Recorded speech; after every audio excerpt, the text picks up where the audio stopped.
Well, I must admit, this thing turned out even better than I expected it to. Printed out nicely, good and strong.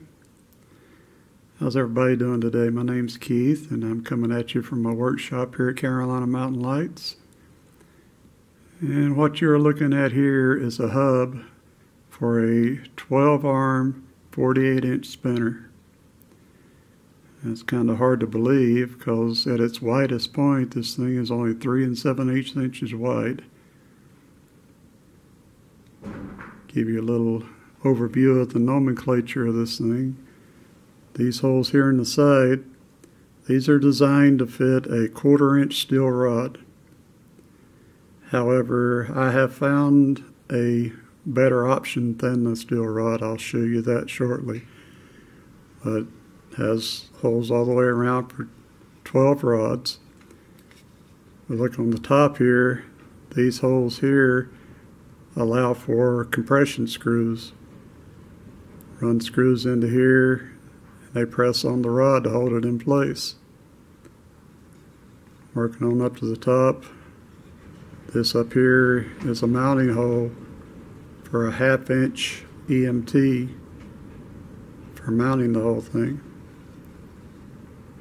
I know it's kind of hard to believe that this little thing will work for a 48-inch spinner. I'm going to show you right now how that works. So let's move on down to the workbench.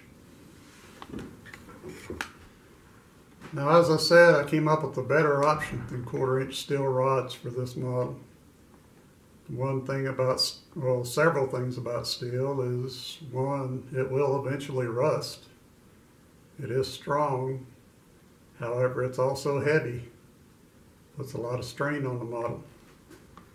So I went searching for options to replace the steel rods, and this is what I came up with. These are 1/4-inch fiberglass garden stakes.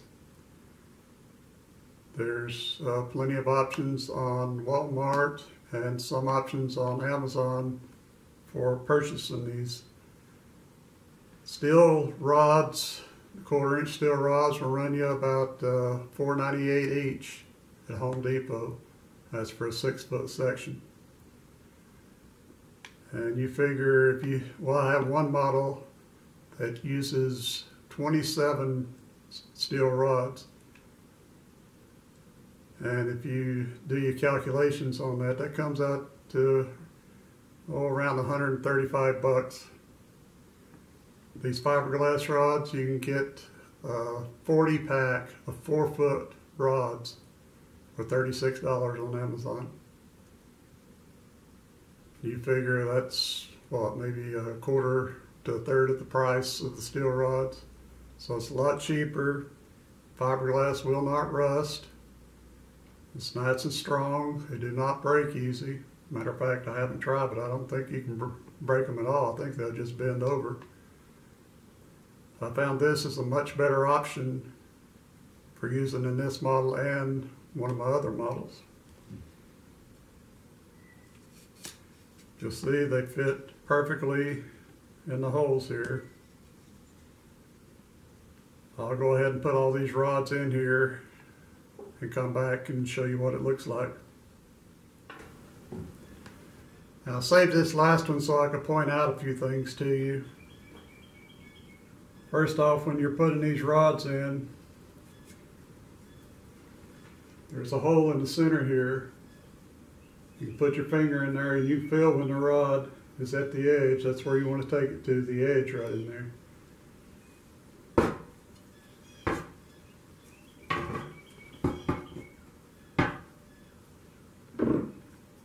The screws are 3/4 inch, number 8, either sheet metal or wood screws. You can use either one. You cannot use machine screws. The reason for that is these holes are not threaded. You're cutting threads into them as you're putting the screws in. You run the screws in until it makes good contact with the rods. It'll actually dig into the rod a little bit, and it's not coming out.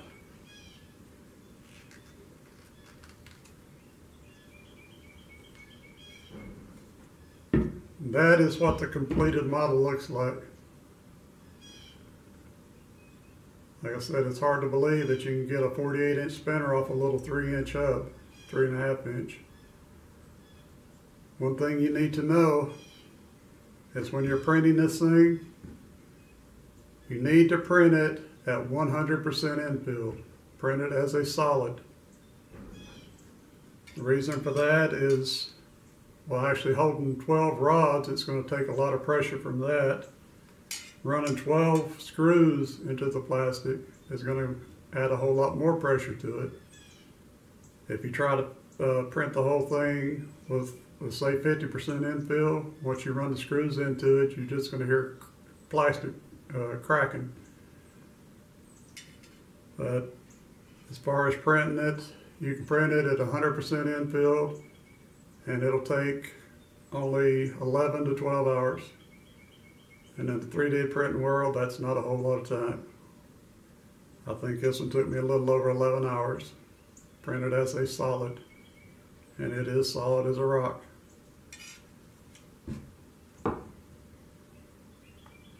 The next step, the reason we use 1/4 inch rods on this, by the way, is so you can use pixel clips on it.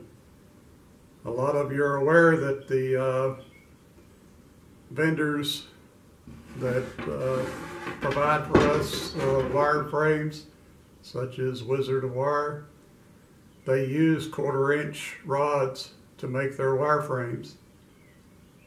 And there are plenty of models out there for pixel clips for 1/4 inch rods.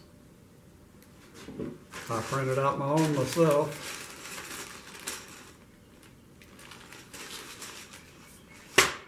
So I'm going to take and throw some pixel clips on this, and I'll come back and show you that.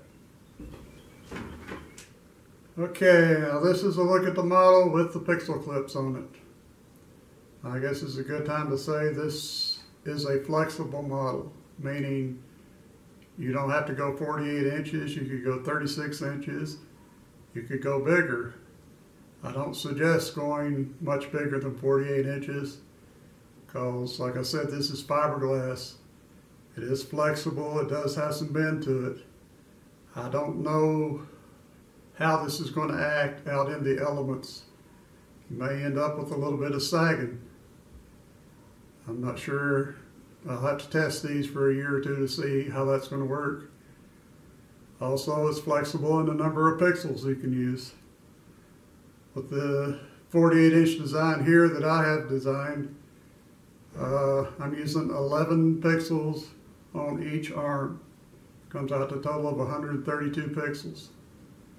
I believe it would give really good resolution at that number. Now, since you've got a good look at this, I'd like to point out a little something else. It seems that the prop of the year this year seems to be the piece stake. And from what I've seen from a lot of the examples and models that people have already done out there, they've gotten pretty complicated with it. Well, I went back to the basic rule of our hobby is the KISS method, keep it simple. Using this same concept here, a piece stake is a stake. That's what we have here. Strong, doesn't rust, drives into the ground well. You can make it as long or as short as you want. Add some pixel clips to it, and you've got a completed piece stake. That's simple. And by the way, while I'm at it, kudos to Mr. David Peace. I really enjoyed your show last year, and I thought you should have won the light fight. But like I said, keep it simple. So that's going to complete it with the presentation of this model. As usual, I'll leave the STL file for this model in the 3D Printing for Christmas Light Enthusiasts file section. So it'll be available to everyone. If you have any questions about the model itself, just leave them in the comments and I'll get right back to you. Thanks for watching, guys.